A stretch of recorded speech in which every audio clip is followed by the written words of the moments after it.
Bien, muy buenas noches con todos, con todas.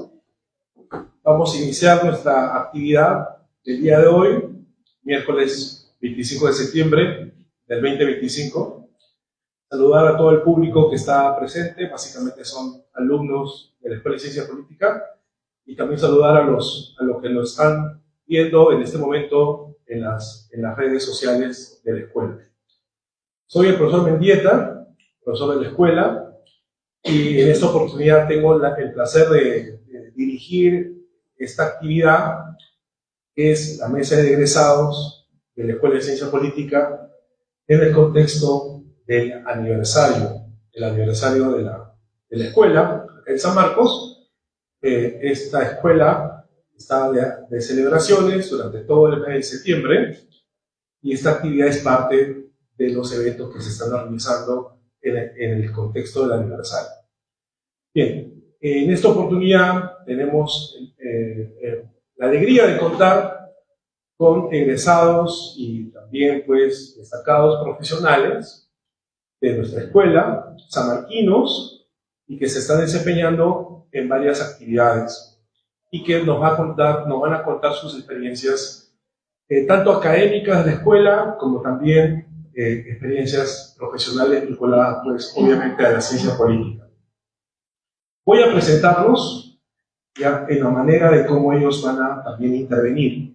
¿Ya? Voy a empezar desde la generación un poco más joven, más reciente, y un poco la generación más antigua. Y también me alegra mucho porque, bueno, a los tres los conozco, ¿no? Dos de ellos también llegaron a apoyarme en la cátedra de pensamiento político peruano y latinoamericano, y uno de ellos ha sido también, tengo el gusto de haber hecho su asesor de tesis de licenciatura. Bueno, voy a presentarlos. Primero, el caso de Bruno Bencic. Es activista LGTBQ+, en Perú, politólogo por San Marcos, es becario de la Escuela de Formación Política Empodera 2020, ha obtenido el segundo lugar en los premios de Derechos Humanos Javier Pérez de Cuellar en el 2022, en la Embajada de Francia por el proyecto Sanando Heridas, que ayudó a mujeres de su diversidad víctimas de violencia de género, coautor de la primera investigación en estrategias de resistencia comunitaria en mujeres trans peruanas durante la pandemia, y actualmente trabaja como capacitador en género y diversidades, gestor de proyectos de apoyo social a población vulnerable, sobre todo mujeres trans, como especialista en contenido de educación electoral, incluyendo temas de la diversidad sexual. Vamos a dar un aplauso a Bruno.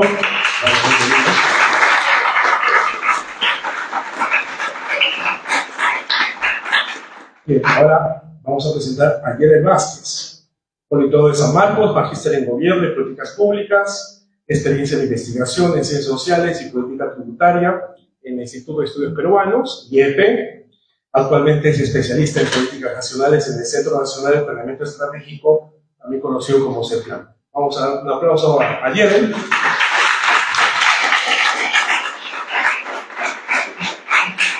Y tenemos también a Henderson Galarreta. Henderson es politólogo de profesión, magíster de gestión pública, actualmente se desempeña como especialista en planificación y presupuesto del Ministerio de Educación, el INEDU, es consultor en gestión pública en los 3 niveles de gobierno y es presidente de la Fundación Alianza Organizada para el Trabajo. Aplauso para Henderson. Oye, la actividad es un conversatorio. Se ha establecido 3 rondas, en donde la primera nos van a contar su experiencia acá en la Escuela de Ciencia Política, su experiencia como estudiante, que es lo más importante que ellos han logrado llevar como formación académica, ¿no? Y extraacadémica también. Esa es la primera, ¿no? En la segunda parte nos van a contar cada uno, en el orden de la presentación, sobre su trayectoria profesional, en donde se han logrado desempeñar, qué experiencias han tenido, qué relación hay entre lo que es San Marcos y la profesión que ejercen, Y una tercera es el tema de las expectativas que ellos observan en la carrera de ciencia política. Esas son las tres rondas que vamos a tener, y finalmente también vamos a pedir a ustedes que puedan intervenir, que puedan hacer sus preguntas, comentarios, aprovechar también que ellos tienen una experiencia importante tanto en el sector público, el sector privado, de investigación. Bien, entonces vamos a pasar a la primera ronda en torno a la formación académica acá en la Escuela de Ciencia Política en San Marcos. Vamos a empezar con Bruno. Hola a todos, todas y todas.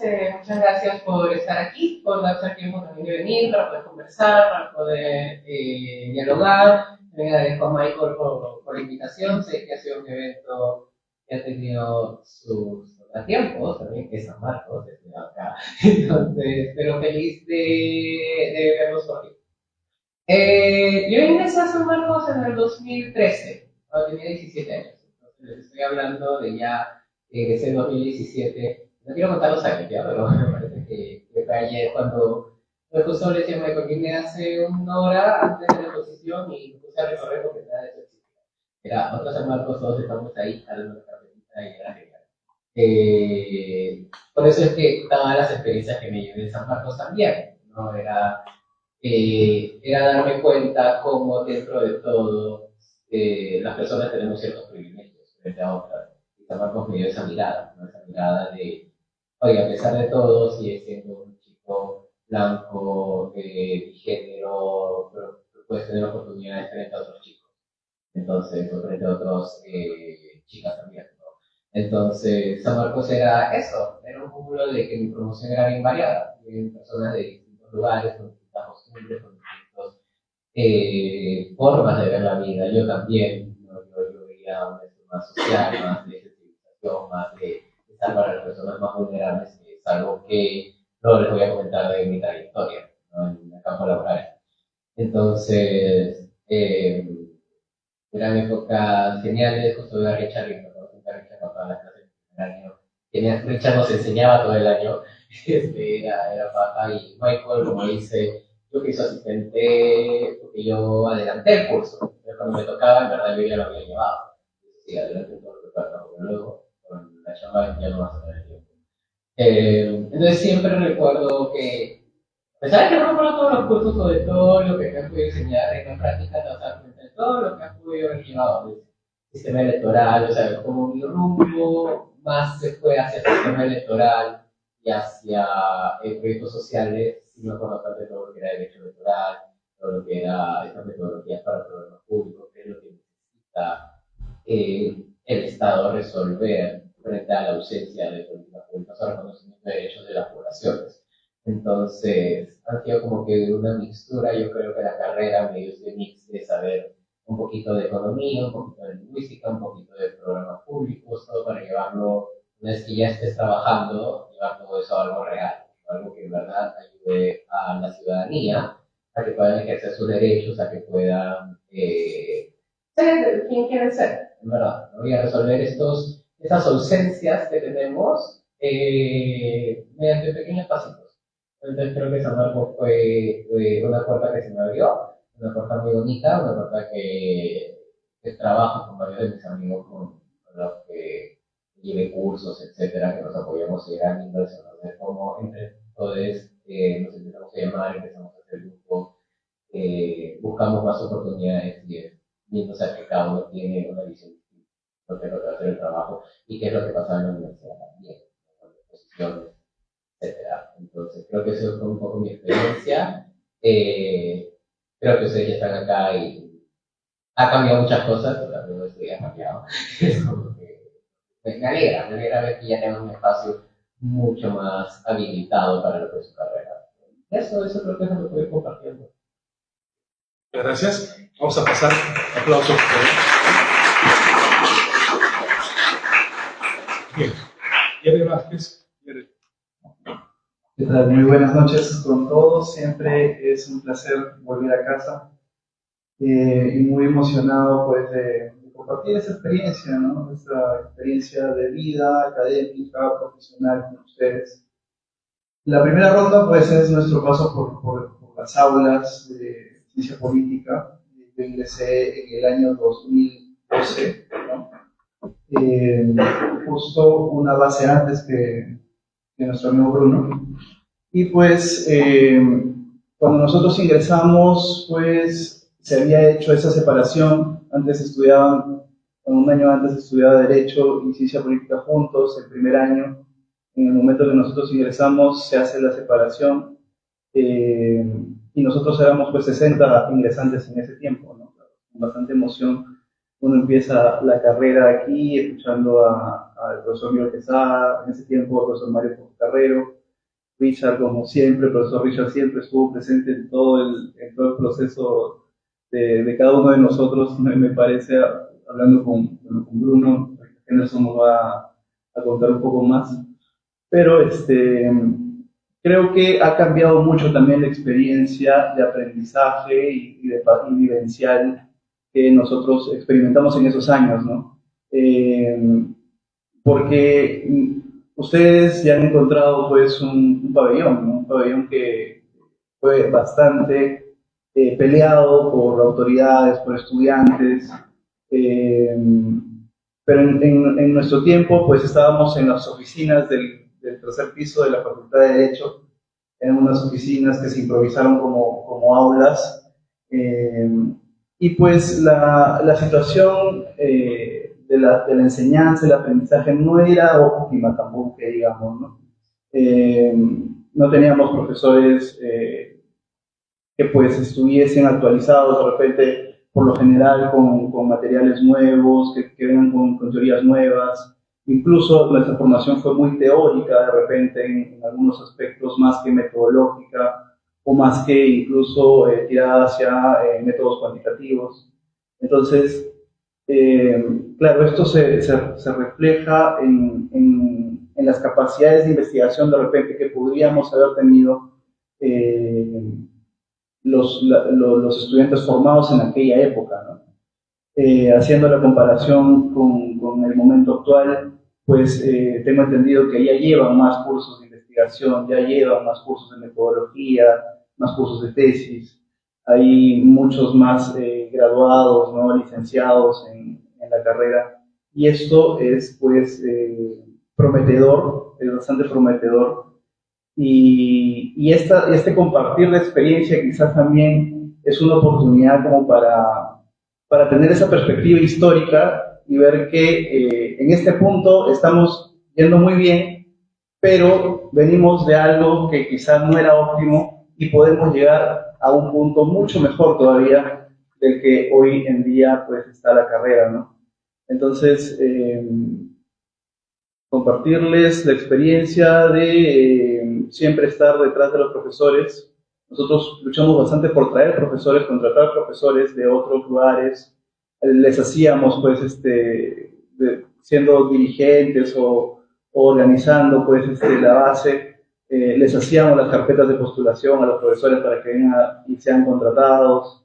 Los buscábamos para que puedan enseñar, ¿no? Y creo que algo muy importante de esa etapa es pues tener un buen relacionamiento con los profesores, ¿no?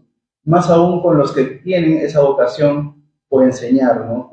Porque el alumno se desarrolle en lo académico, ¿no? El profesor Mendieta, uno de ellos, y entre otros más que recuerdo con mucho cariño de mi etapa como estudiante, pues de los cuales aprendí mucho, pero también, y eso es algo bastante importante, los profesores también terminan siendo puntos de contacto, de una red de contacto que debería de existir aquí en San Marcos, ¿no? En otras universidades quizás sí existe, está más desarrollada, ¿no? El poder ingresar a puntos específicos, puestos específicos en el mercado laboral, se trabaja desde aquí, ¿no? Desde este espacio de formación, ¿no? Con los profesores, con los egresados, ¿no?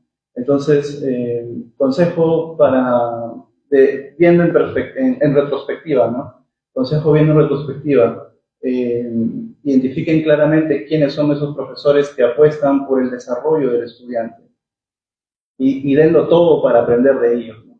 Denlo todo para aprender de ellos, gánense la confianza, gánense el conocimiento, establezcan contacto y no lo pierdan. No lo pierdan porque esto también les va a servir mucho para cuando salgan al campo laboral puedan pues encontrar ciertas oportunidades que quizás están ahí a la espera de ustedes. Eso por el momento, profesor. Muy bien, muchas gracias.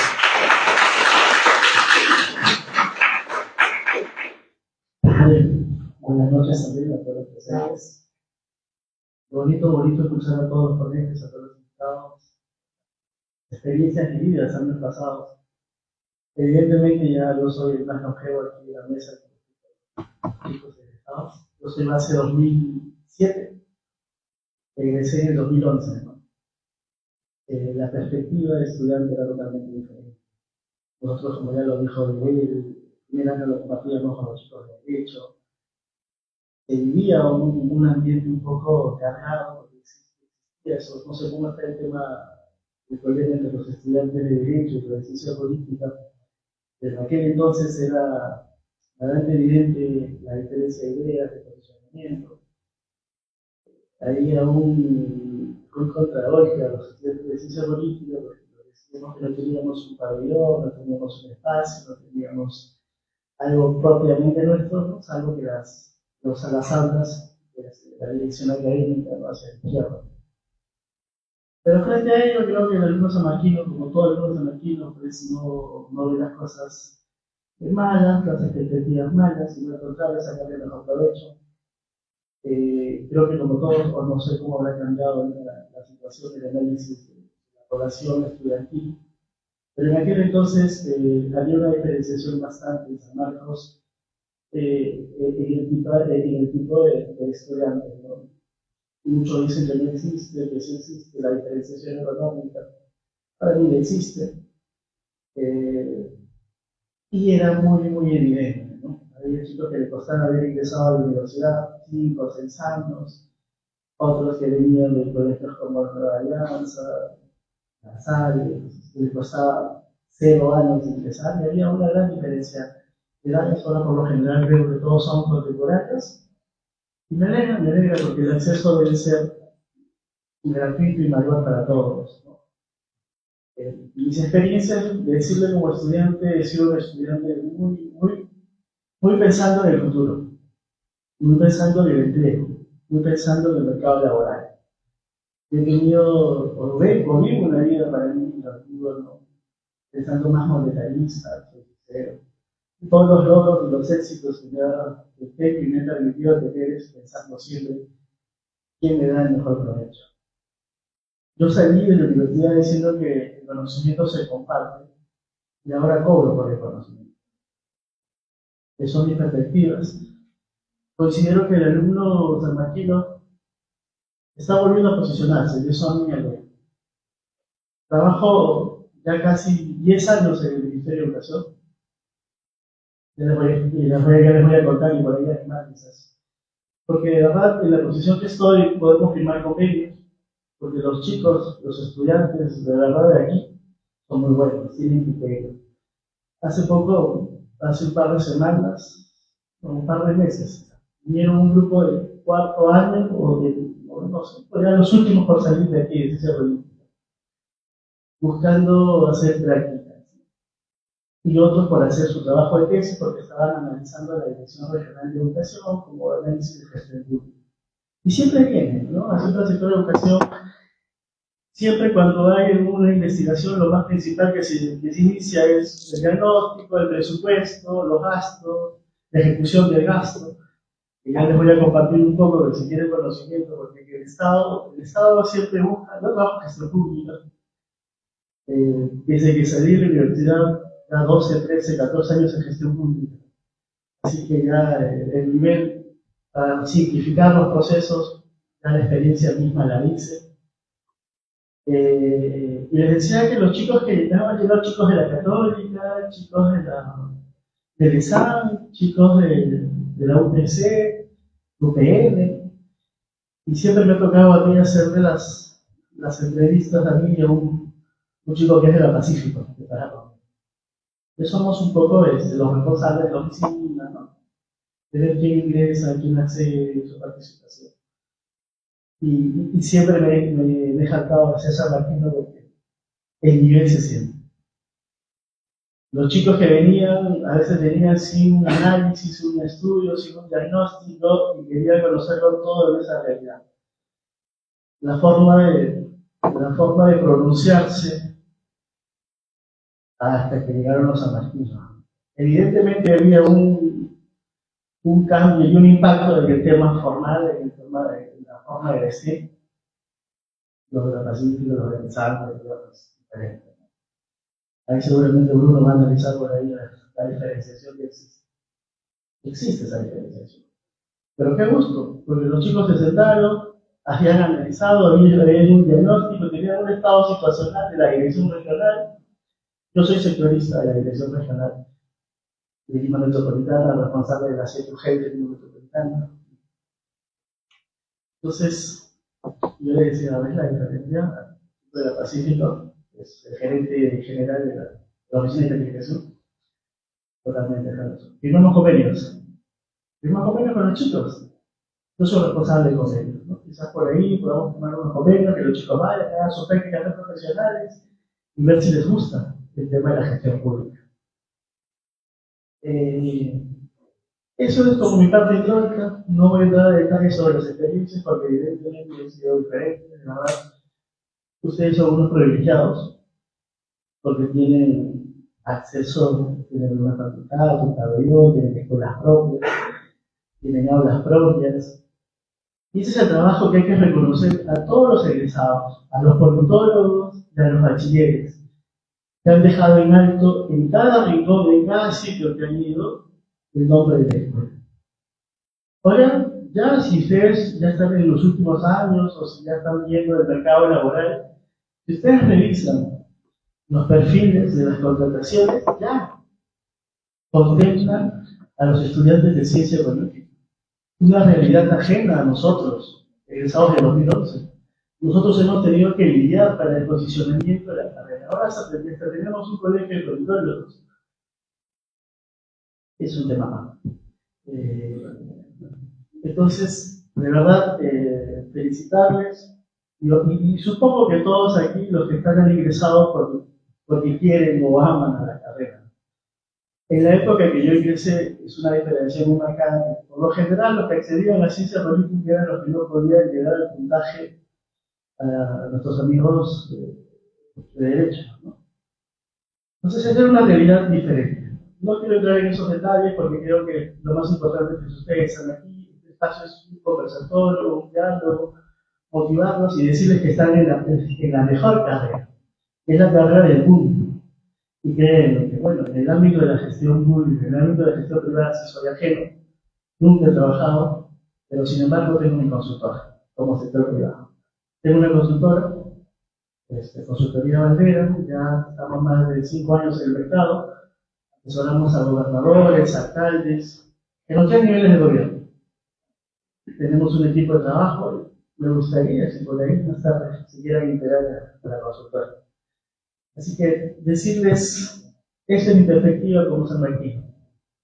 Muy bien. Muchas gracias, Nelson. Bien, hemos cerrado esta primera ronda en donde han compartido su experiencia principalmente en el tema del mundo académico cuando se han formado en San Marcos. Ahora vamos a ir a la parte más importante de la mesa, que es la experiencia profesional. Ya desde cada uno su perspectiva, ¿no? Vamos a tratar de medir un poco el tiempo, 10 minutos de repente para cada intervención. ¿Ya? Entonces empezamos nuevamente con... Gracias de nuevo y me encanta haberles escuchado que me hicieron recordar muchas cosas que no dije, como la currícula anual que tenía que hacer de cursos, era pictoria, pero bueno, tengo 10 minutos. Y yo ingreso en 2000, voy a tratar de hacerlo un poco cronológico, pero a la vez he dividido mi trayectoria un poquito profesional, se divide en dos.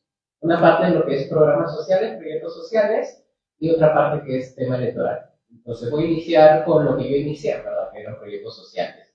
Yo ingreso en 2017, pero yo no trabajo como politólogo hasta 2020, que era un poquito cuando estoy en una organización juvenil que se llama Empoderades, me dedico un poco a dirigirla. Y Empoderades buscaba siempre ser un aliado, sobre todo con las mujeres trans. Y es ahí donde yo las conozco y donde marca un poco el inicio de mi carrera. Y a quienes les tengo mucha estima, mucha estimación y que les debo también un poquito quién soy yo ahora. Entonces, inicio con Empoderades, vemos un pequeño proyecto, financiamiento, viene COVID. Entonces, con COVID se pararon muchas cosas y una de ellas dijimos, ok, acá hay una oportunidad también porque hay muchas cosas que el Estado está dando. Entonces hicimos lo que era la campaña hashtag donativo trans. Brindé por 108 días asistencia alimentaria a 150 mujeres trans del centro de Lima. Y esto, como dije, me abrió un poco más las puertas porque era lidiar con prensa, hablar con periodistas, que no se vea el morbo, y también pensar de que, oye, esta no es mi historia. Quienes están sufriendo son ellas. Yo estoy sufriendo un poquito también, pero frente a ellas también tengo cierto privilegio, como dije. Entonces era ponerlas en el foco, pero tampoco crear morbosidad, tampoco crear eso, sino como, o sea, no decir que eran trabajadoras sexuales como muchas familias no lo sabían. Muchas familias no sabían que ni siquiera eran trans. Venían de todas partes del Perú. Entonces, eso también, que ellas me permitan abrirme las puertas para entrar y escuchar sus historias, cambió también toda la perspectiva de trabajo que yo quería hacer. Era, ok, esto no es mi historia, vamos a sacarlas a ellas. Hicimos eso. Salimos en La República, en Perú 21, me parece, sí, en El Comercio, en el sexto día.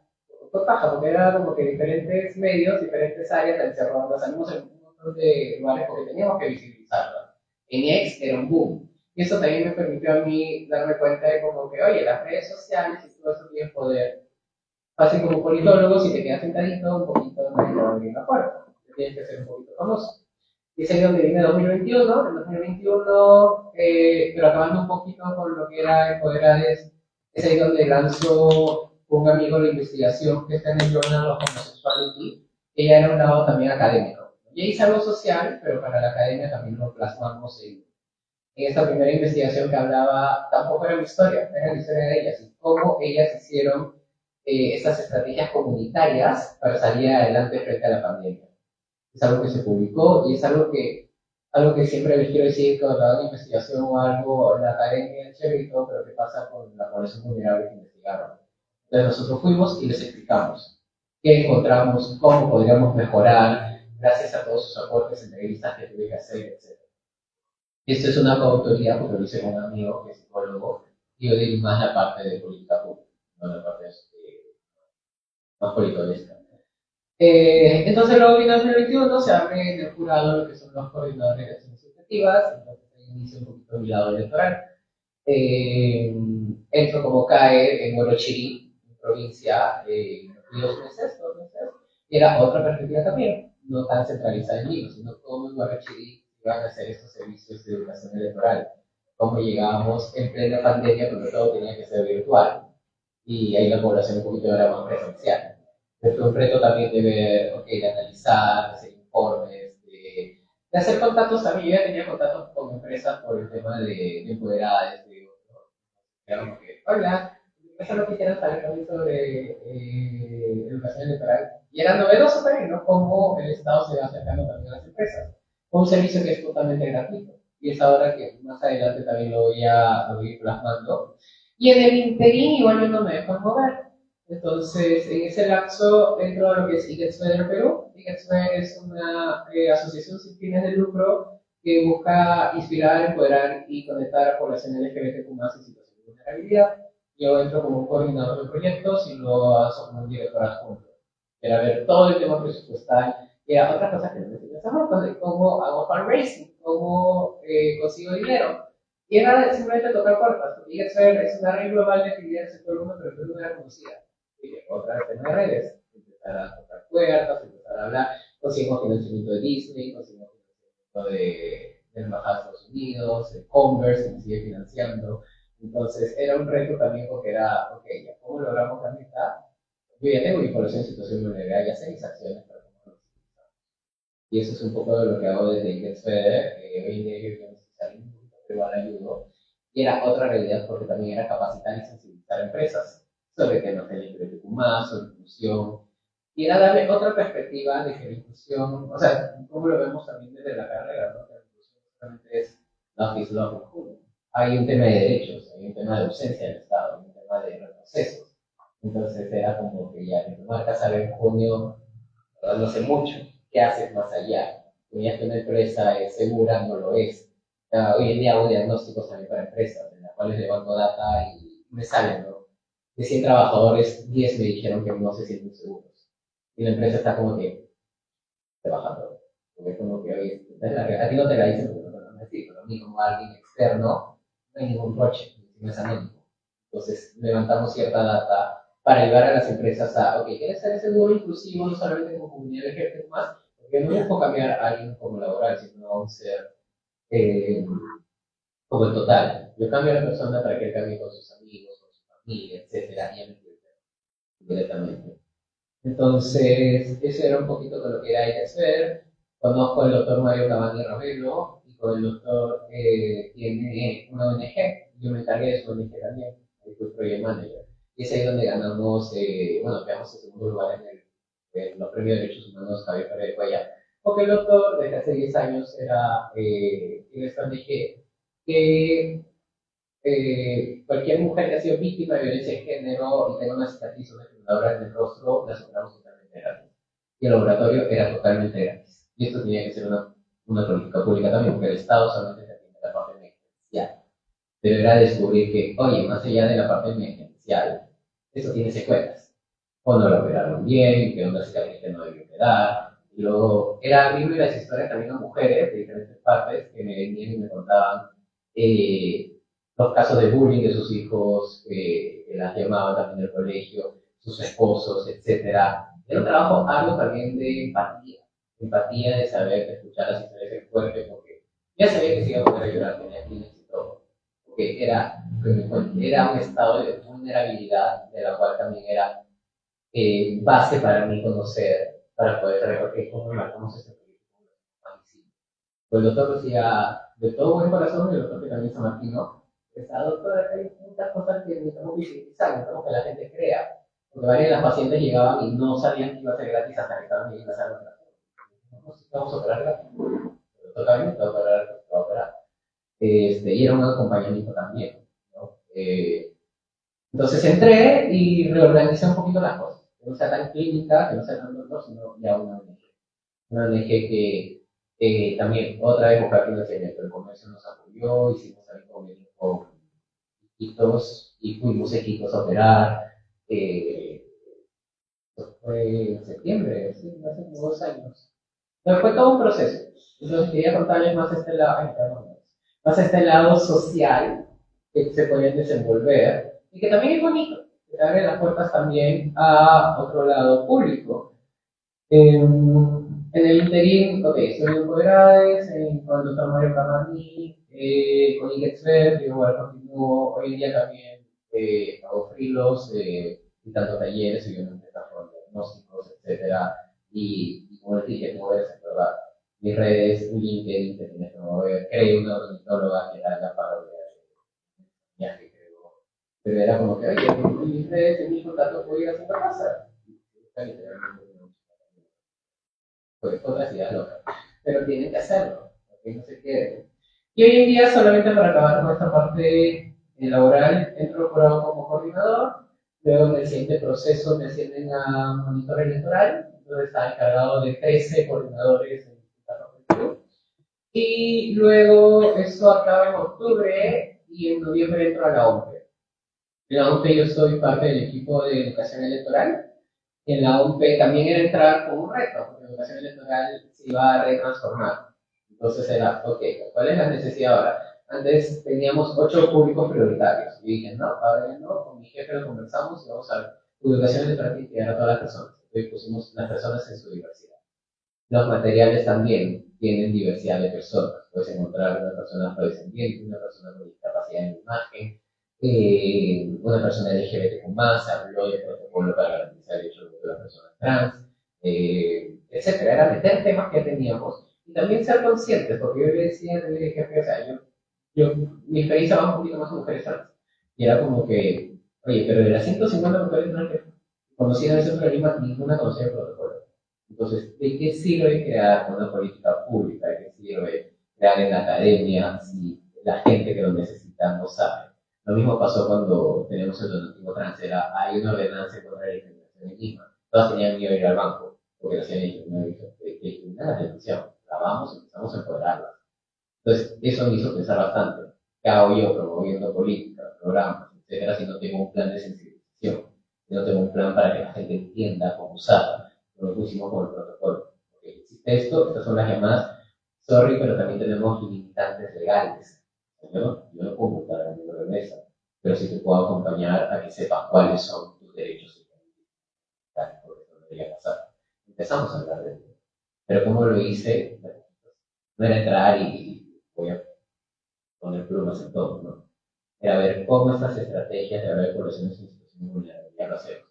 Y hoy en día hemos visto a personas con discapacidad intelectual, que nadie nos preparó, era salir a la cancha y hacerlo, personas con discapacidad visual, entre otras, pero les quiero dar este rumbo de cómo creamos algo que era chiquito, se empezó a visibilizar, y hoy día tengo una agenda llena hasta luego, porque ya nos hicimos más grandes, ya la gente reconoce nuestro trabajo. Muy bien, muchas gracias. Bien, bien. Ya, la verdad que interesante escuchar la experiencia de Bruno.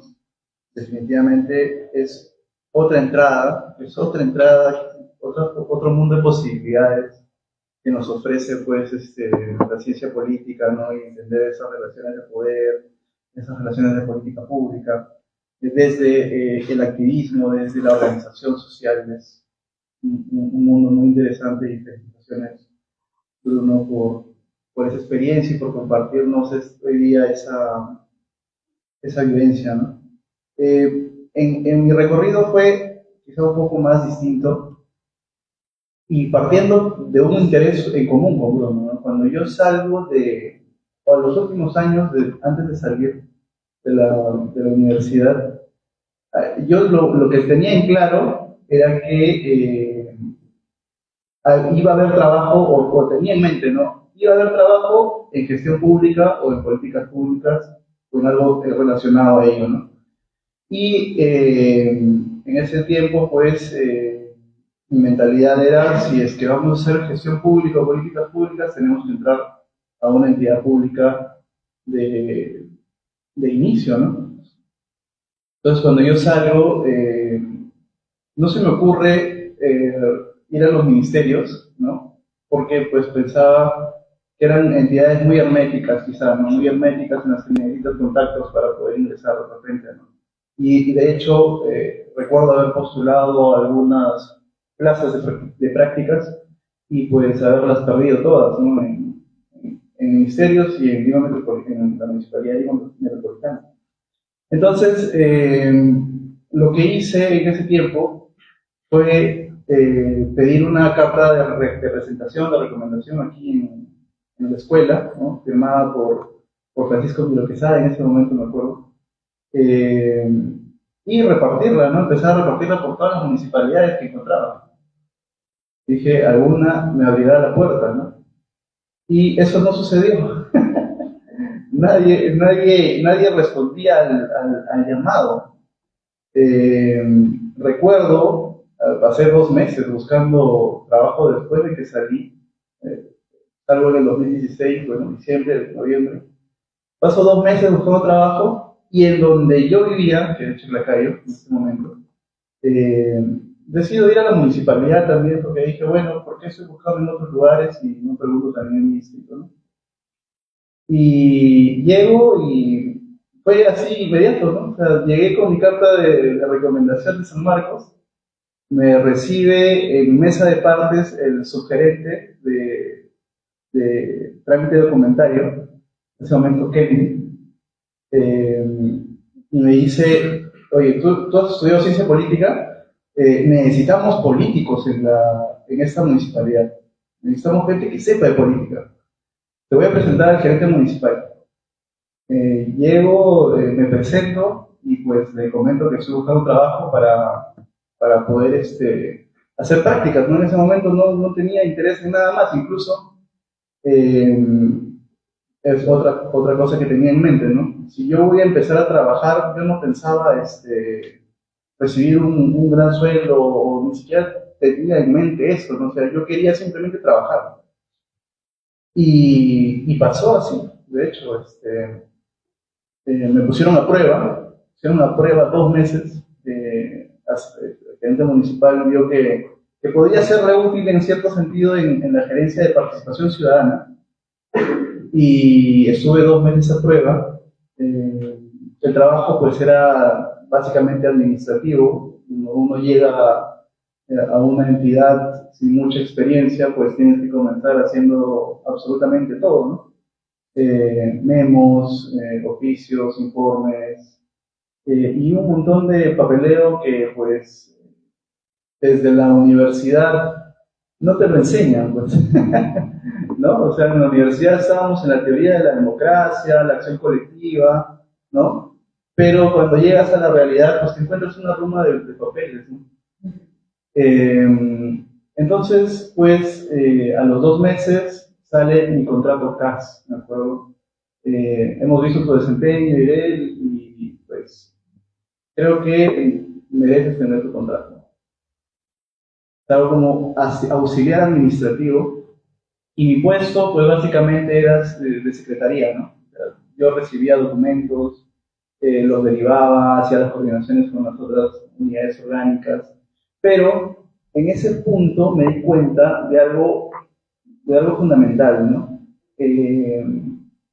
Que cuando tú inicias en una municipalidad o en una entidad de gobierno pequeña, ¿no? Donde las oficinas también son pequeñas, hay poco personal, el trato directo entre las unidades orgánicas también es directo y tú lo puedes ver, ¿no? O sea, ves cómo funciona el organismo de gobierno en vivo y en directo, ¿no? Tú eres parte, es como si estuvieses dentro de un cuerpo, ves cada una de las partes del cuerpo, ¿no?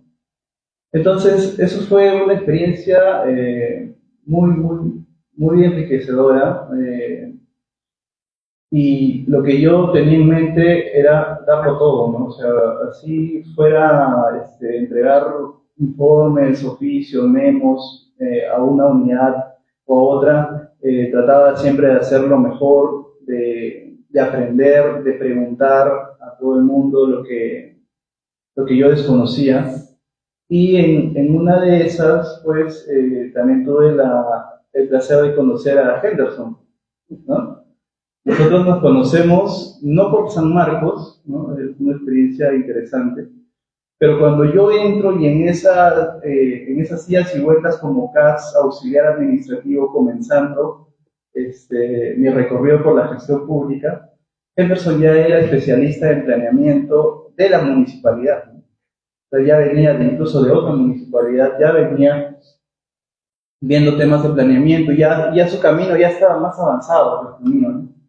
Entonces yo veía a los especialistas de la municipalidad con bastante aprecio y trataba de aprender bastante de ellos, ¿no? Hacerme amigo, preguntar, para hacer un mejor desempeño en mis labores, ¿no? Poco tiempo después a Henderson lo ascienden, ¿no? A su gerente justo en el área donde yo estaba. Y a mí me colocan como responsable del registro de organizaciones sociales. En ese momento, ¿no? El registro único de organizaciones sociales de la municipalidad. Henderson estaba como su gerente de temas de salud, me parece, si no me equivoco. Y pues ahí entablamos una mayor amistad por la coordinación, la cercanía de las áreas, ¿no? En el campo de las organizaciones sociales, pues fue muy interesante el trabajo político que se realizó, bueno, y de acuerdo al desempeño también, pasó un tiempo más y me ascienden también a mí como subgerente de tributación y recaudación en la municipalidad, ¿no? Ya en ese tiempo Henderson ya no estaba en la municipalidad. Asumí una área con manejo de personal, manejo de metas, cumplimiento y presión desde la alta dirección. Y fue también bastante interesante porque, pues, gracias a ese contacto y a ese interés de aprender, de los demás es que la alta dirección pues, de la municipalidad vio que el chibolo puede hacerlo, ¿no? Y me dieron la confianza para poder ser directivo, ¿no? Paradójicamente, esta experiencia me sirvió después para entrar al Instituto de Estudios Peruanos, porque justo necesitaban un especialista, bueno, un apoyo de investigación en temas tributarios, y cuando yo salgo de la municipalidad veo una publicación de la Escuela de Ciencia Política que decía que el IEP necesitaba un investigador. Entonces yo la busco nuevamente porque la vi de pasada, ¿no? La busco nuevamente y ya no estaba la publicación, la habían borrado, ¿no? Entonces yo dije, qué raro, ¿por qué la habrán borrado? Ya seguramente eligieron a alguien, ¿no? Pero se me ocurre llamar al IEP y les pregunto, ¿no? ¿Qué pasó con esta convocatoria así abierta? Y me dicen, sí, abierta. ¿Dónde la viste?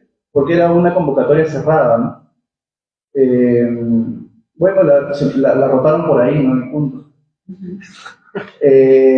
Entonces, yo voy a la entrevista, eso ya pasó bastantes meses después de salir de la municipalidad.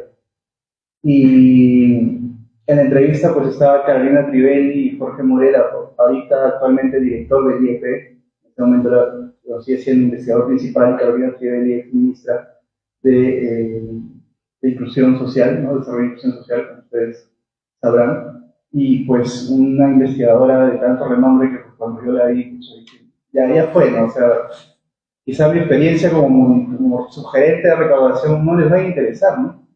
Pero las coincidencias de la vida demostré de alguna forma capacidad de investigación frente a ellos y quizá con un poco de suerte pues decidieron dentro de los postulantes pues elegirme a mí y pasamos 3 años en un proyecto de investigación financiado por la Fundación Ford, trabajando con ellos y con un equipo multidisciplinario, ¿no? Con economistas, antropólogos, sociólogos, que también pues me deja esa enseñanza de trabajar y ser capaz de trabajar con otras perspectivas de investigación, ¿no?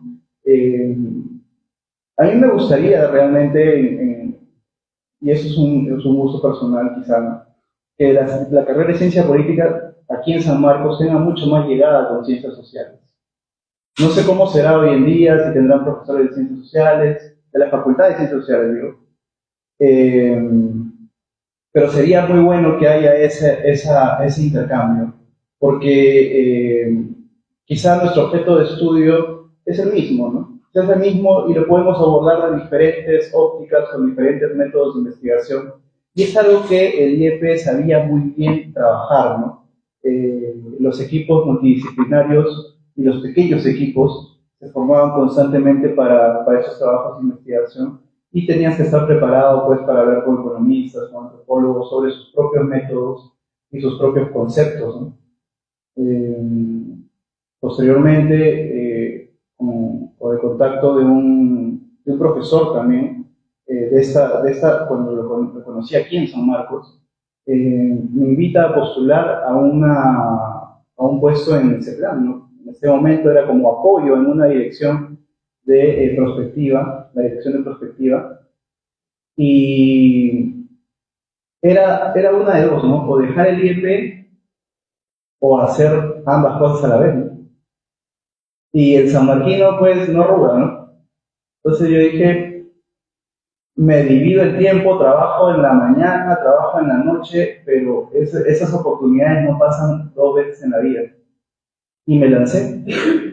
Estuve trabajando un tiempo en el IEP, un tiempo en CEPLAN, ¿no? A la par, en la dirección de prospectiva. Y en esa oportunidad, como tenía un poco más de ingreso, dije, bueno, pues se financiará también con esto la maestría, ¿no?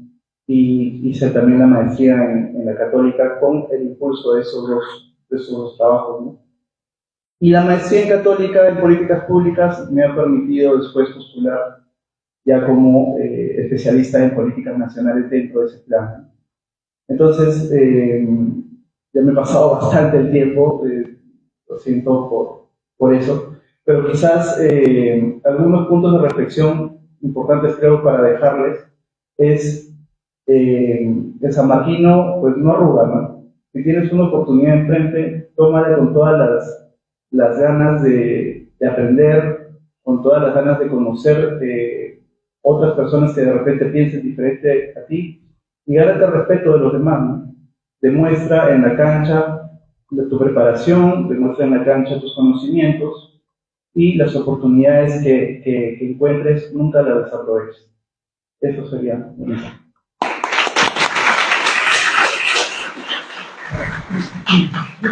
10 minutos, gente. Bien, vamos a tratar de ser un poco precisos. Ya quieren a contar un poco de mi trayectoria profesional. Bueno, yo ingresé en el 2011. Siempre salí con la idea de hacer política, de hacer planes, de cambiar el futuro del país, con la perspectiva de mejorar la situación política del país. Y siempre apunté a trabajar en las oficinas de órgano de asesoramiento. Dentro del sistema de organización es uno de los 11 sistemas administrativos que tenemos en el Estado.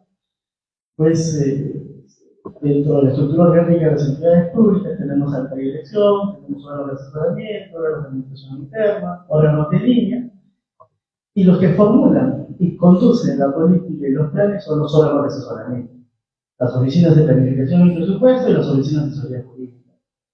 Siempre apunten ahí chicos, hagan recontra bien, les interesa la plata, ¿no? Como ejemplos. Y llegué, como todos los sanmarquinos hemos sufrido para tener un puesto de trabajo. Antes las prácticas eran gratuitas, trabajé 6 meses gratis en la Municipalidad de Santiago. Pero bueno, el resultado no me puedo quejar.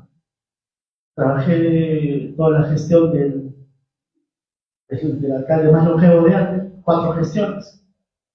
Fue parte de su primera gestión. Le pasé a la Municipalidad Distrital de Santa Rita, también como planificador, alejado del presupuesto. Hasta que entendí que para tener éxito como planificador y ganar súper bien, tenías que entender de otro sistema administrativo, el sistema de presupuesto público. Así que dije, bien, a los sanmarquinos no existen retos ni buenos ni malos, siempre vamos para adelante, así que me dediqué, hice unos cursos de presupuesto público. Bien, llegué a Chaclacayo, ya en el 2016, llegué a Chaclacayo, y paso por el nivel de gobierno local. Hay 3 niveles de gobierno, ¿verdad, chicos? La otra vez preguntaron, a veces visto en algunos congresos, a gente de posgrado, y le preguntaban los 3 niveles de gobierno y me quedé asombrado. ¿Cuántos niveles de gobierno tenemos? ¿Gobierno?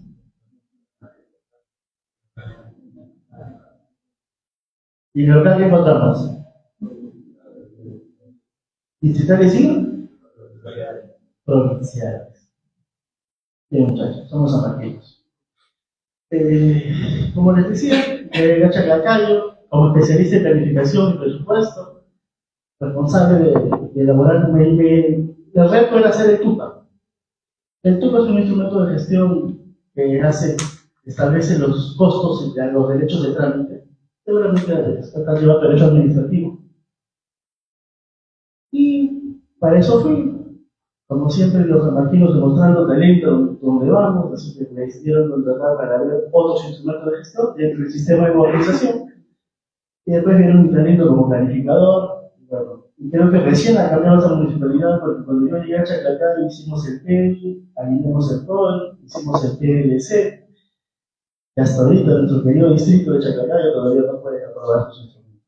A pesar de la ayuda que le pone ese plan que acá trabaja mi querido amigo, que después de ahí no lo he visto, mire cómo es el trabajo, ¿no? Los diferentes rumbos, porque cuando yo asumo la sugerencia de salud, bienestar y programas sociales, fue un reto, porque sacar a un trabajador especialista de un órgano de asesoramiento que está dedicado a ver planes, sus tratos es con la alta dirección, no llega a los vecinos. Porque nosotros solamente brindamos el asesoramiento a esta dirección para que tomen las mejores decisiones. Y bueno, me sacaron de mi zona de confort, dije yo voy para ver temas de comedores populares, vaso de leche, el CIAN, la de Muna, el OMAPE. Y bueno, estuve un mes, hicimos grandes cosas en un mes, formamos un Comudena, agrupamos a los comedores populares, registramos los aplicativos informáticos, ¿no? Digamos, chicas, y él fue parte de eso, ayudó a registrar. Porque en la gestión pública, muchachos, a pesar de tanta corrupción que existe, el Estado y los profesionales como Henderson nos preocupamos siempre para que la corrupción sea menos. Para que los actos de corrupción cada día no sean tantos. Para que el uso eficiente de los recursos llegue realmente a los más necesitados. ¿Y eso dónde está? En el aparato administrativo del Estado. Hoy en día, hacer un acto de corrupción por parte de un funcionario, por parte de un servidor público, es un suicidio. Porque tenemos tantas normativas, tantos medios de control, que si no te detectan en ese año, te van a detectar en el segundo, en el tercero, en el cuarto, en el quinto. Ya no prescriben como antes. Antes pasaban 10 años, podías cometer el acto irregular y prescribía, pasaban los 10 años, eras libre. Ahora no. Te pueden, hasta los 60 años, abrir un proceso que hiciste a los 20 años. La gestión pública se preocupa. Y desde ahí estamos nosotros. Tengo la suerte de siempre dictar medidas, de que vayamos corrigiendo y poniendo medidas drásticas para las personas que incluyen. Llegué al Ministerio de Educación en el 2017. Y hasta ahorita ya tengo otros temas por ir. Pero no me quiero ir hasta que cambie realmente un poco la educación en el país. Esa es mi situación actual, a pesar de lo que me ofrecen en otros lados. De verdad, pagan muy bien. Yo, por ejemplo, me respeto, no sé si un modo es motivador, yo soy un poco más mercantil, con experiencia de los chicos. Yo renuncié a un puesto de 7.000 como indeterminado. Porque consideraba que 7.000 no es un monto adecuado para un San Martín. Con eso no me voy a comprar el BBB, con eso no me voy a comprar el departamento de lujo. Entonces, renuncié en el 2022 y puse mis condiciones como asesor externo. Hasta el día de hoy, gracias a Dios, de verdad, porque en ese momento era solo, ahora voy a iniciar una nueva etapa, ya como papá. Entonces, ya la situación es diferente, ¿no? Porque ya analizas otros campos laborales. Pero eso me ha permitido ser asesor, soy asesor de consejeros regionales, soy asesor de gobernadores regionales. He caminado por todo el país tratando de mejorar la administración pública. Y lo que he podido decirles, muchachos, que la situación es crítica y caótica en el interior del país. A pesar de que tenemos los sistemas administrativos, la sistematización de los sistemas administrativos, se siguen cometiendo irregularidades. Les voy a describir algo chiquitito, quizás para que entiendan. Otros dicen que es barrera burocrática, otros dicen que es el debido proceso. Un ejemplo chiquitito para que lo entiendan, o si ya lo han explicado. Si ustedes tienen sed o tienen sueño, me voy a la bodega y compro un Red Bull, o un Monster, o un agua. ¿Correcto? Le doy el precio monetario a la vendedora y me da el agua. Y en cuestión de segundos, ¿qué obtuviste? Tu botella de agua. ¿Cierto? En el Estado no es así. En el Estado todo responde a un control. Se los voy a explicar, si ustedes son muy inteligentes, les va a servir para toda la vida si quieren la gestión pública, porque en el área que vayan van a ver el proceso de ejecución presupuestaria. Para que exista Estado en mesa, la universidad es una entidad estatal, así que para que terminemos esta mesa ha habido todo un proceso. ¿Saben cómo empieza? Por una área usuaria, un centro de costo, una unidad orgánica, una unidad de organización. ¿Saben que los sistemas administrativos han llevado sistemas de organización, sistema de control, sistema de presupuesto, etc.? Dentro de la estructura orgánica de cualquier entidad pública, esos cajoncitos que ustedes no ven se llaman unidades de organización. Y Le llamamos unidades de organización en el sistema de modernización. En cada sistema que va cambiando, tienen otro nombre. Llamémosle centro de costo. Tiene que partir de una necesidad. O sea, que uno de los integrantes de ese centro de costo necesite el agua. ¿Y qué hace? Tiene que hacer su requerimiento. Miren todo el proceso, chicos. Tiene que hacer un requerimiento. Miren tanto los medios de control que hay y sigue viendo la corrupción. Hace su requerimiento ¿a quién? A la de logística. ¿Cierto? Logística, ¿sabes qué? Quiero que me compres un agua. ¿Quiénes compran en las entidades públicas? Las áreas de logística. ¿Quiénes contratan? Bueno, si es personal, recursos humanos, y son servicios logísticos. Hay que contratar, quiero mi botella de agua, ya listo. Logística va a decir, a ver, presupuesto, la oficina X ha solicitado, tiene programado su agua, habría que revisar su programación multianual, su hoy multianual, habría que revisar su cuadro multianual de necesidad. Sí lo programó, perfecto. Entonces, ya le contestó que sí lo programó, entonces, ¿saben qué? Vamos a hacer la indagación de mercado. Y en el proceso de indagación de mercado, manda a los proveedores, y los proveedores dicen que esta agua vale 2 soles, 5 soles, 10 soles. Pero gana la que tiene el mejor producto, la mejor oferta. Señores, todos han cotizado, esta agua en 5 soles va a quedar. Listo. Presupuesto, certifícalo. Certificar significa poner el dinero para él. Listo, le dice, ¿sabes qué? Logística, ya lo certifiqué. Entonces logística va a su sistema de abastecimiento y hace el compromiso. Entra al sistema y compromete ese dinero. El tema presupuestal es un dinero ficticio. Cuando hablamos de dinero financiero, ya es efectivo. Entonces ya le dijo que ya lo tiene, ¿no? Ya le dijo, ya lo certificó, ya lo comprometió. Entonces, como ya lo comprometió, genera la orden de compra. Una vez que genera la orden de compra, lo comunica a los proveedores. Al proveedor ganador. Ustedes que ha ganado, traen el agua. Le traen el agua, logística, y ahí lo manda al área usuaria. El área usuaria recibe el agua y tiene que emitir su conformidad para que ese proveedor cobre su dinero. Ya tuviste el agua, sí, ahora para que cobre el proveedor, un acta de conformidad. Le das el acta de conformidad a logística y logística lo pasa a contabilidad. Señores, aquí está la conformidad, ha cumplido el agua, hay que pagarle. ¿Qué hace contabilidad? Hace el famoso devengado. ¿Cómo ustedes analizan la ejecución presupuestal? ¿Cómo el MEF utiliza la ejecución presupuestal? A través del nivel de devengado del presupuesto público de la entidad. ¿Quién hace el devengado? Contabilidad. ¿Ya le llegó la cuenta al proveedor? ¿O ya te llegó tu sueldo si has quitado un servicio? No. ¿Qué pasa con contabilidad? ¿A dónde lo mandan? A tesorería. Y tesorería recién hace el giro a cuenta. Y después de un día, los profesores, los que hemos brindado un servicio, recibimos nuestro sueldo, y si hemos vendido algo, recibimos nuestro pago. Proceso de ejecución presupuestal de gasto. ¿Cómo lo vieron, muchachos? ¿Se dan cuenta de la diferencia en el sector privado con el sector público? Y a pesar de todo ello, hay actos de corrupción.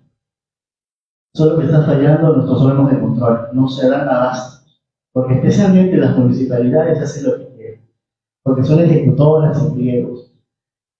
Algún día, si por ahí me invitan, me gustaría, si a los que les gusta la gestión pública, explicarles un poco, ¿no? Yo como profesional de ciencia política, en cada consultoría que llevo, busco optimizar los procesos. Mire, ¿cómo es lo cotidiano, ¿no? Allá teniendo acá mi amigo que trabaja en CETAM. Mi tesis de maestría fue estandarización del pueblo. El plan operativo es el único plan, o la única política pública, entre comillas, si queremos hacer una analogía, que tiene presupuesto, que tiene plan, que te permite cumplir tus objetivos, que te permite cumplir tus metas. Mi tesis fue de eso. ¿Por qué los gobiernos locales hacen lo que quieren? Si la estructura orgánica de cualquier municipalidad, de cualquier gobierno local, es la misma. Lo único que cambia, ¿qué es? El territorio. La priorización de metas, la priorización de objetivos. Pero después, todos tienen los centros de costos, tienen los órganos de administración interna, de asesoramiento. Y mi tesis de maestría fue estandarización del código. Y todo, en junio, me reunía con amigos de CEPLAN, que es una de acá también que ha trabajado en Cariotopo con otros chicos. Y en junio CEPLAN sacaba una matriz estandarizada del código, que ayuda mucho a los gobiernos locales. Ayuda mucho porque ya eso era hace mucho tiempo, ¿no? Y todo es igual, busquemos la estandarización, busquemos la mejora de la sistematización de los sistemas administrativos. Hay mucho por hacer.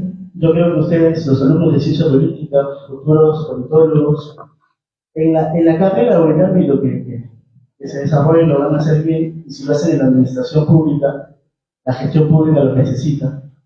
Y hoy en día paga muy bien, si les motiva el dinero, ¿no? Eso quería compartirles. Este es de mi parte, profesor, decirles muchas cosas, el tiempo no nos alcanza.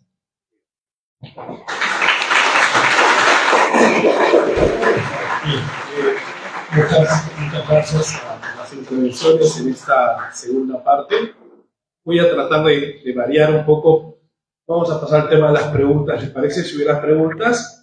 Si no lo hubiera, daremos pauta para ellos participen, a dar sus últimas palabras y ver la perspectiva de lo que es la ciencia política del Perú desde los enfoques que han tenido, ¿no? Si hubiera preguntas, de repente por ahí, a ver, por favor. Me interesa mucho la población, todo lo que tiene que ver. La pregunta es cómo tú avisoras de que el enfoque de la diversidad sexual y género se haya situado en la escuela de San Marcos. ¿Qué recomendaciones tú tendrías para personas que deseen abrirse? Yo creo que es un tema de empoderamiento. Cuando yo ingresé, y estábamos allá, era viendo Gastón, todo estaba enclosetado. Hasta que yo entro y rompo no, yo voy a ser yo, y mi trabajo también soy yo. Como él es ella, y creo que mientras que la persona sea única, tú puedes inspirar a otros. Yo inspiré a varios a salir acá, en mi época. Ahora no sé cómo estarán. Pero era, oye, si este chico no tiene miedo de venir a San Marcos así, de abrirse, de hablar, yo creo que lo voy a tener. Y era, ¿por qué lo vas a tener en tu trabajo también? Ahora, existe la homologotafobia, totalmente. Y eso me puedo dar cuenta acá, y no, mirarlo. Pero ¿por qué vas a dejar que alguien lo pueda hacer? Ahora, hay una cuestión de seguridad también, como que tengan cuidado también. Esto no es la zona más bonita del día. Entonces tengan cuidado también con dónde están, ¿no? Tu seguridad es primero. Y eso siempre lo voy a decir en cualquier espacio, en cualquier lado. Pero es bonito cuando ves a alguien que no tiene miedo a hacer dinero. Y eso va a inspirar a otros ahora. No digo que es como que, mañana liberación, acá, no. Pero das pequeños pasos. Y las personas van a ser como, vas metiendo el tema, no sé, en tus análisis, ¿no? Por ejemplo, uno puede ir investigando el protocolo trans, no hablamos del sistema electoral, políticas públicas a favor de la diversidad. Voy metiendo el tema, por ejemplo, se va hablando.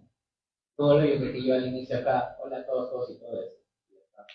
Yo lo traté de meter también en mi trabajo, pero hay patrones legales que también posibilitan un poquito. Entonces, como dice, las imágenes no pueden decir nada. Pero la imagen estoy mostrando a una persona, no la puedo decir. Entonces, es buscar estas cositas, factores, y sobre todo entender de que muchas veces, por ejemplo, yo no soy una persona trans, pero valió mucho y cuento mucho sus historias, pero también digo, una persona trans debería estar. Es algo que me pasó justo en un encuentro de liderazgos hoy, estos días. Era muy bonito ver cómo las mujeres trans también hablan de mí. Y la historia, porque también me hicieron otras cositas, es sentir ese apoyo, porque claro, yo no sé, pero ellas me inspiran, yo les inspiro a ver qué hacen, y sí puedes inspirar a varias personas. Entonces, yo creo que, y eso no solamente pasa con poblaciones, voy a dar un ejemplo un poco más abierto, ¿no? Personas con discapacidad, personas afrodescendientes, cada grupo que esté en situación de vulnerabilidad, y cada grupo que necesita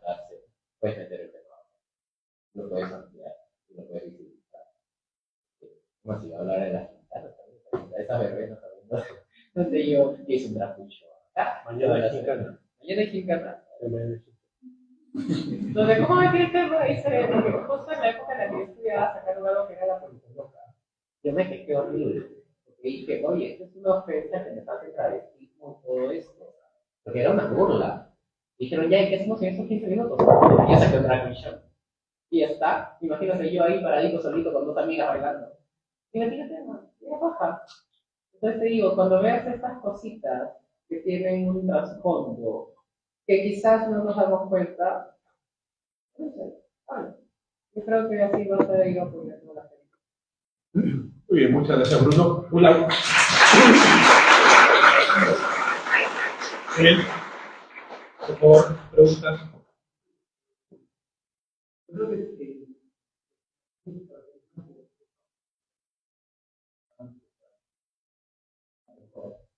en primer lugar saludar a ustedes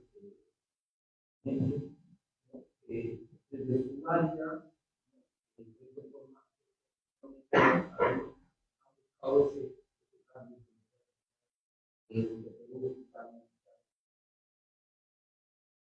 no, por decirlo así, ¿no? Mi pregunta sería más o menos, yo viendo en mi primera carrera, quise ver colegio público, no tiene futuro prácticamente, es tú has sido el primer detalle para cambiar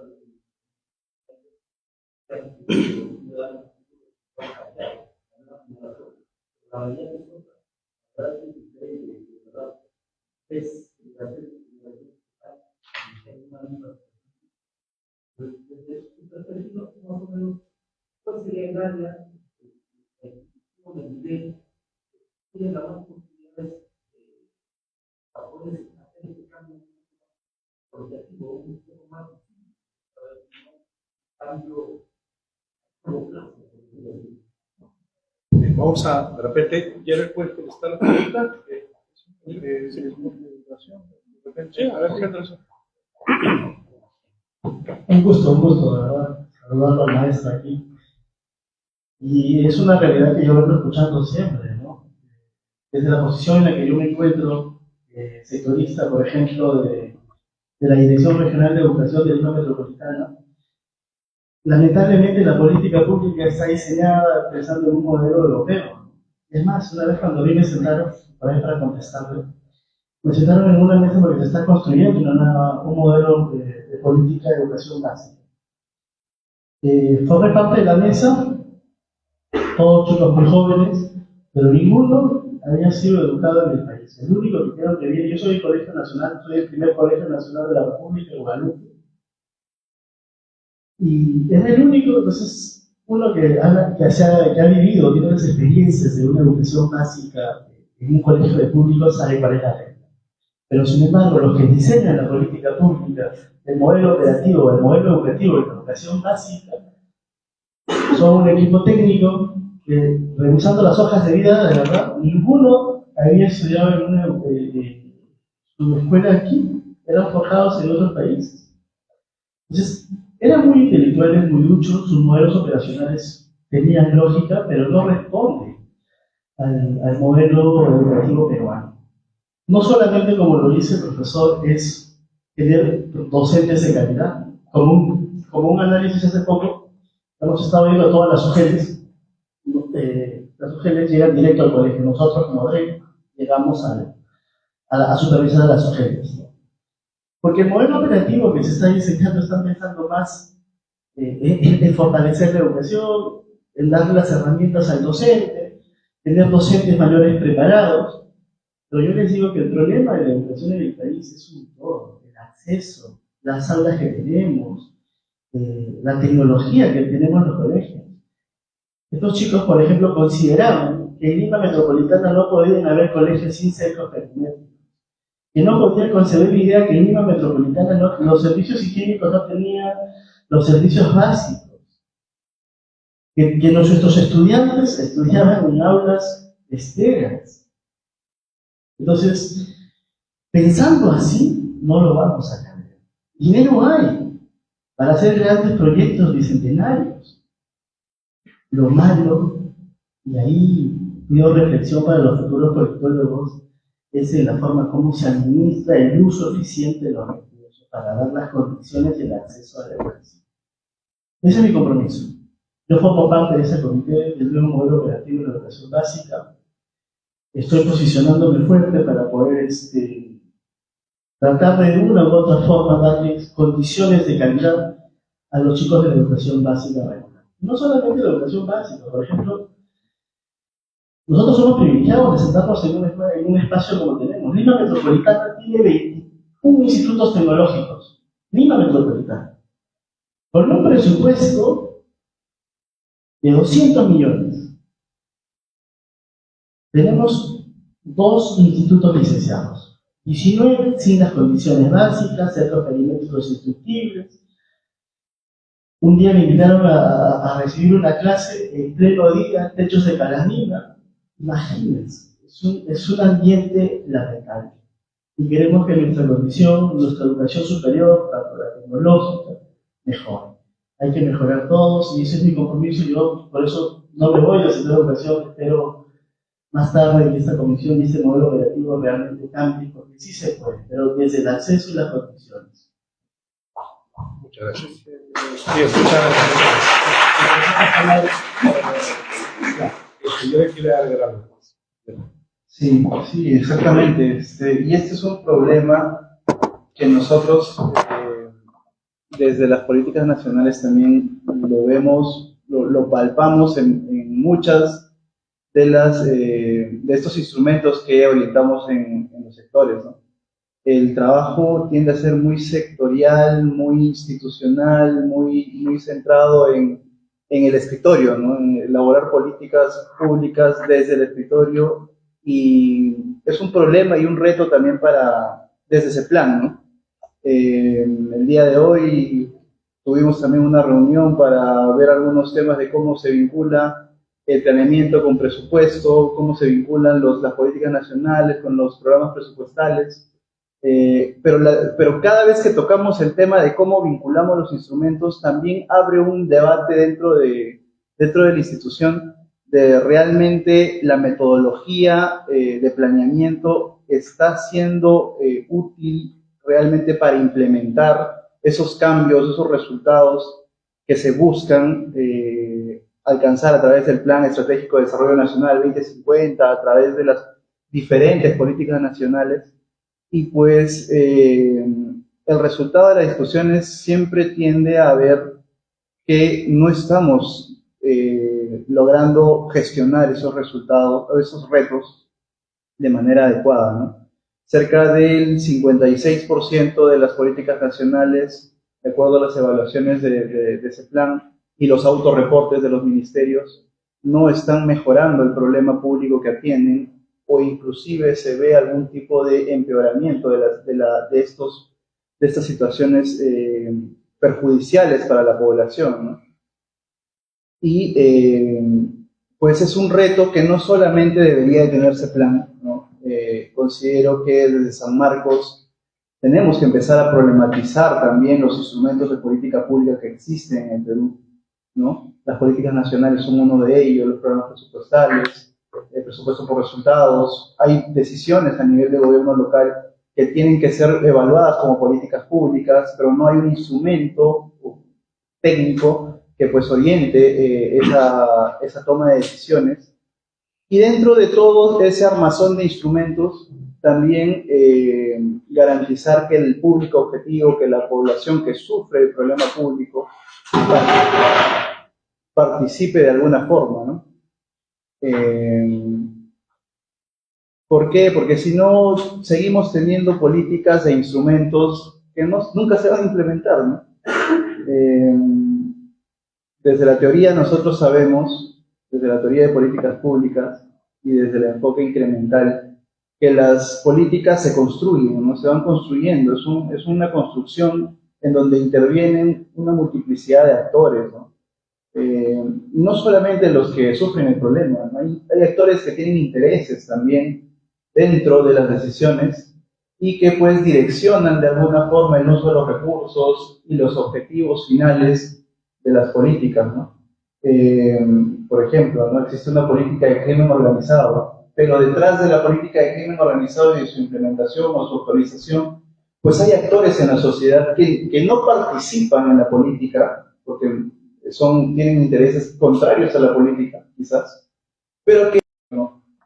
Y es algo que los instrumentos del CINAPLAN, quizá ya haciendo una reflexión académica, no están preparados para abordarlos, ¿no? O sea, la mirada todavía sigue siendo bastante tecnocrática, bastante de diagnóstico de gabinete, bastante de consulta a expertos, por ejemplo, ¿no? Consulta a expertos valida mucho del proceso de diagnóstico, de prospectiva y de generación de elementos estratégicos en las políticas como los servicios públicos que al final se brindan a la ciudadanía. Y esto pues hace el círculo vicioso, ¿no? O sea, una política diseñada pensando simplemente en tener ese caballito de batalla para tener presupuesto, ¿no? Desde los ministerios, que no se implementa, hace o fomenta un mal uso de los recursos públicos y la situación de la población se empeora, ¿no? Entonces el círculo sigue dando vueltas en un círculo vicioso que desde la ciencia política nosotros tenemos el deber de comprender, exponer, evidenciar, pero sobre todo de proponer alternativas desde la academia y desde lo laboral para que estas limitaciones del planeamiento, estas limitaciones de las políticas públicas, las políticas nacionales, pues se resuelvan, ¿no? Es parte también de nuestra responsabilidad como politólogos analizar la situación actual de las políticas públicas, de cómo se elaboran, de quiénes las elaboran, qué intereses están detrás de ellas y mejorar pues la implementación de las mismas, ¿no? Muy bien. Bien, muchas gracias. Muchas gracias, Santiago. Bien. Bueno, con el tema del tiempo, tenemos que cortar. Creo que ha sido bastante interesante, nutritiva, todas las disertaciones de los egresados, de los politólogos, sanmarquinos. Hemos aprendido mucho desde su experiencia académica, profesional, también sus consejos a cada uno de ustedes. Sé que de repente hay muchas preguntas que hacer, pero podemos aprovechar también que al terminar la actividad hay un pequeño compartir. Estoy viendo ahí afuera una gaseosita, galletitas, pancitos, ¿ya? En agradecimiento por quedarse hasta estas horas. Y bueno, solamente informar que mañana, ¿no? Hay una actividad de parte de ustedes, hace una gincana, ¿no? Están todos invitados a participar en la tarde. ¿A partir de qué hora es? A las 3, de 3 a 6 de la tarde. Ya, correcto, muy bien. Entonces, mañana hay gincana. Muchas gracias y nuevamente aplausos a los ponentes.